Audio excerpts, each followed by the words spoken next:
Hello, friend. মনীষ ব্লকে আবার চলে এসেছি তোমাদের সাথে বেগুনের আজকে একটা রেসিপি নিয়ে।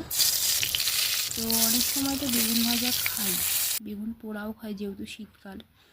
তো আজকে নিরামিষ দিনে করলাম বেগুন পোস্ত। এটা পেঁয়াজ দিয়ে করলে বেশি ভালো লাগে, কিন্তু যেহেতু আজকে আমাদের বাড়িতে শনিবারটা একটু পালন করি, তো আজকে শনিবার বলে বেগুন পোস্ত করেছি। তো দেখো, রেসিপিটা যদি ভালো লেগে থাকে তোমরা বাড়িতে অবশ্যই করো। আর দেখে যদি তোমাদের রান্নাটা ভালো লেগে থাকে শেয়ার করো তোমাদের বন্ধুদের সাথে। আর এতক্ষণ দেখার জন্য আমার রেসিপিটা ধন্যবাদ, থ্যাংক ইউ। আরও নতুনত্ব রেসিপি পেতে আমার চ্যানেলটা সাবস্ক্রাইব করো।